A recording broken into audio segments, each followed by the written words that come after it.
Estamos de volta e vamos dar continuidade à rodada de entrevista aos candidatos à Prefeitura do Natal. É a Sim TV nas eleições 2012.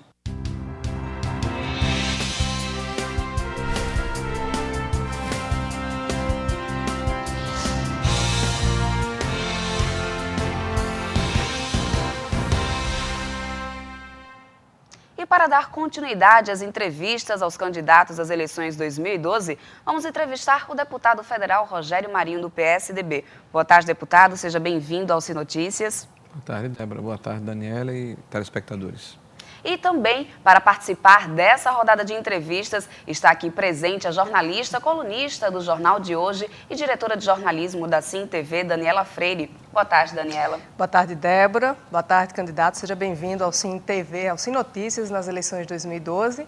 E só lembrando também, aos nossos telespectadores. Isso, e só lembrando aos nossos telespectadores, serão feitas 4 perguntas para cada candidato. As perguntas foram elaboradas pela nossa produção com base em diversos temas e serão sorteados aqui ao vivo. O candidato terá 2 minutos para cada resposta e 1 minuto para as considerações finais. 2 minutos. Vamos então à primeira pergunta. Isso, 2 minutos para cada resposta, candidato. E 2 minutos para as considerações finais. Mas, olha aí, vamos pensar. Não, 1 minuto, candidato.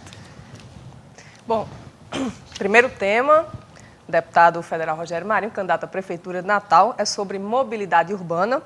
Nos últimos anos, essa questão da mobilidade, deputado, ela foi pautada aqui por todos os meios de comunicação. Um problema grave, já que a gente tem mais carros do que avenidas suficientes para isso. Caso eleito prefeito, deputado Rogério Marinho, o que é que o senhor pretende fazer para melhorar essa situação? Bem, primeiro é uma conta que não fecha. Existem 330, 340 mil veículos licenciados em Natal e todos os anos 30, 40 mil novos veículos são acrescidos à frota, fruto de uma política macroeconômica do governo federal que incentiva a comercialização de carros individuais em detrimento do transporte público, com a diminuição dos impostos e também com o aumento do crédito e o alargamento do prazo. Então nós, quando começarmos a administrar a cidade, a partir de 1º de janeiro, nós começaremos fazendo uma opção, e a nossa opção será pelo transporte público. Nossa primeira atividade vai ser começar a tapar os buracos das ruas da cidade do Natal, onde transitam os veículos de transporte, onde andam os ônibus. Estabelecer corredores exclusivos de circulação para que haja um aumento da velocidade desse transporte, não apenas na Rio Branco, Coronel Estevão e Bernardo Vieira, mas nas principais avenidas da cidade. Nós vamos também estabelecer os consórcios intermunicipais para permitir que a cidade do Natal possa, de forma compartilhada, gestionar o trânsito, inclusive dos veículos que vêm dos municípios do entorno da cidade do Natal e que hoje há uma briga de competências, os transportes intermunicipais que chegam aqui na cidade do Natal.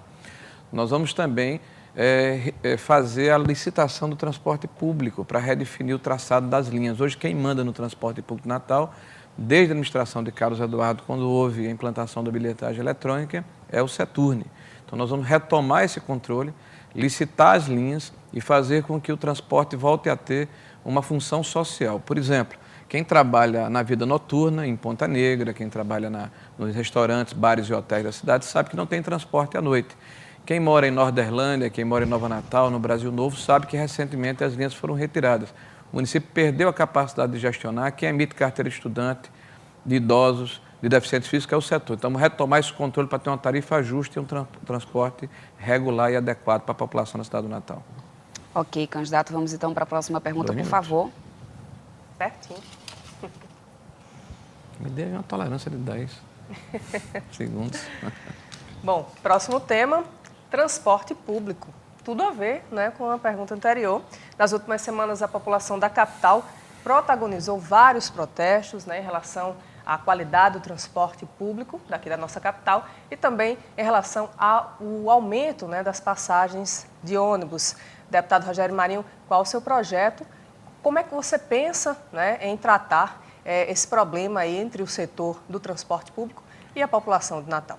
Bem, a abordagem no tema anterior eu fiz justamente em função da questão da mobilidade e da necessidade de termos um transporte público que seja regular, seguro, confortável, eficiente e com a maior velocidade, para permitir que aquele cidadão que usa o transporte público, que acorda cada vez mais cedo, chega cada vez mais tarde no trabalho, ele possa ser privilegiado.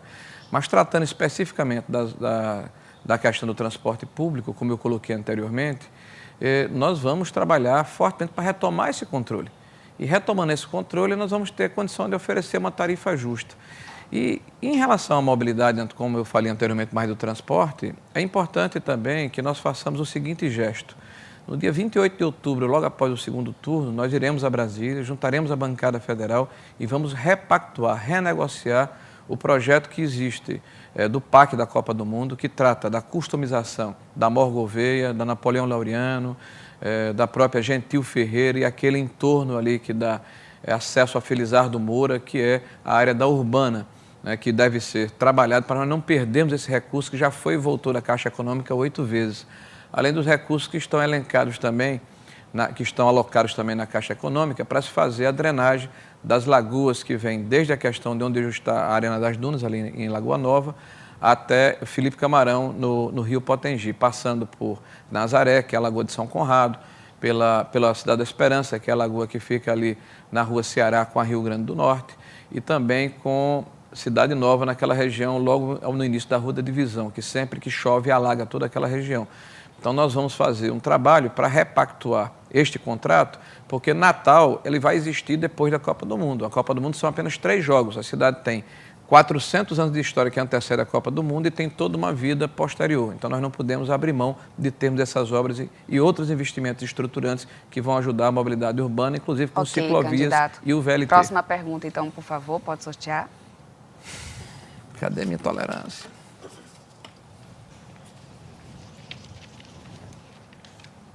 E o próximo tema, não menos importante, é orçamento. O deputado federal Rogério Marinho. Como se sabe, há relatos de que o inchaço da máquina pública municipal se deve principalmente à contratação de cargos comissionados. Como prefeito, como o senhor pensa em agir em relação a isso, né? Pretende diminuir, manter ou aumentar o número de contratos de cargos comissionados? Olha, Daniela, na verdade, os cargos comissionados são uma gota d'água nesse processo orçamentário e nesse desequilíbrio que o município sobrevive.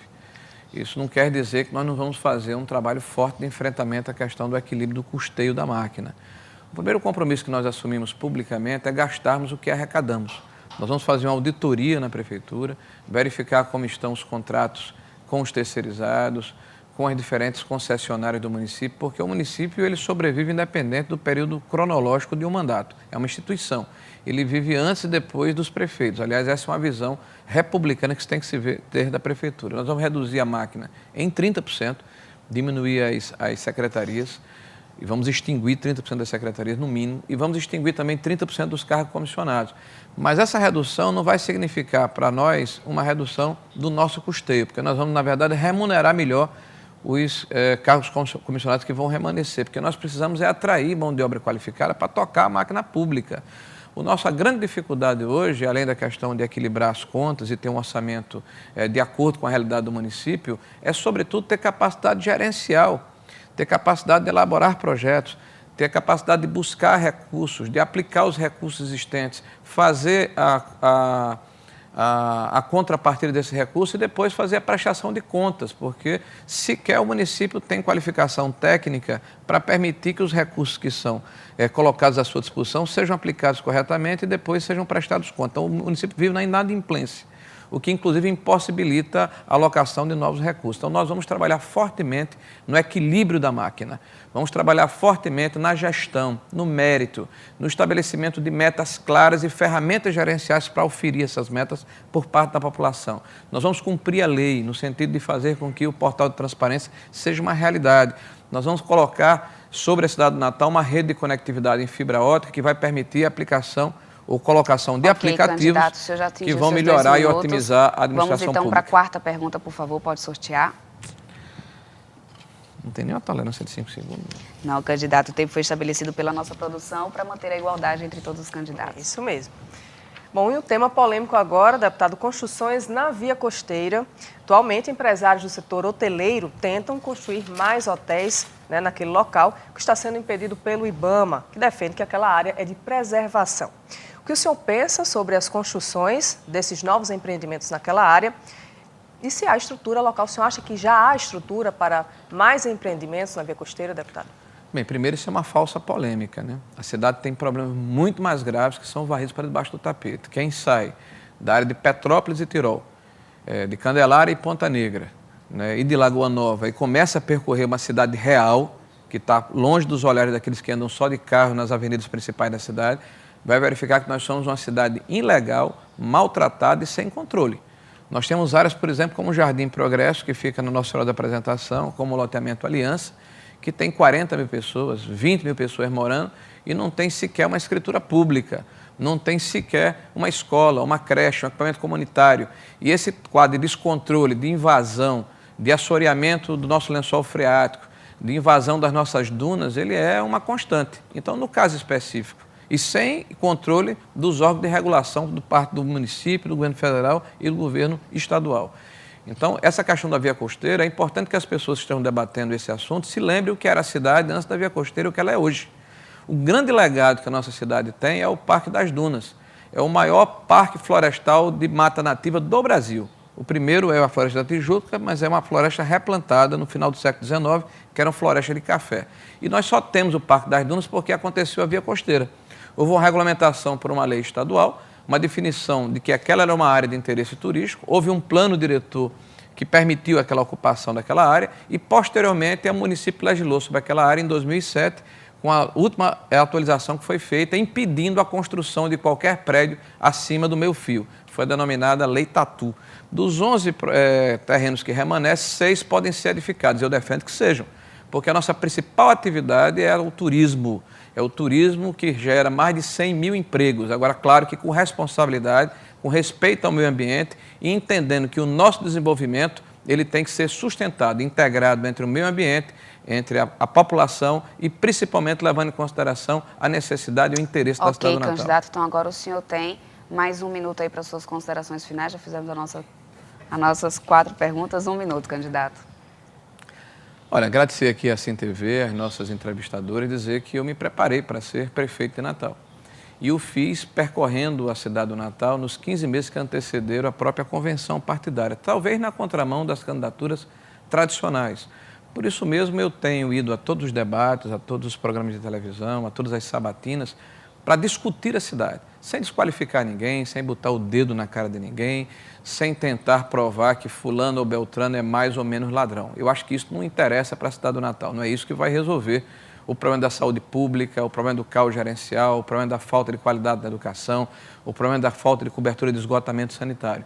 Então, eu acredito que o político, em especial o executivo, não pode ser encarado como uma geladeira ou um ferro de engomar, que na hora que é comprado por alguém e dá um defeito, você pode devolver no dia seguinte. É uma responsabilidade muito grande votar em alguém. São 4 anos, ou para se arrepender ou para se regozijar. Então, esse é um momento que eu não tenho dúvida que a população vai refletir, vai ponderar e fará a melhor escolha. E eu me coloco à disposição da população do Natal para gerenciá-la da maneira mais adequada possível. O senhor já atingiu o seu minuto. Muito obrigado pela sua presença. Muito obrigado por ter vindo aqui. Tá? Obrigada, deputado. Dani. Obrigada, Débora. E o Sim Notícias de hoje vai ficando por aqui. O candidato entrevistado nesta sexta-feira será Carlos Eduardo, do PDT. Amanhã estaremos de volta às 1h30 da tarde. Obrigada pela sua companhia. Até amanhã.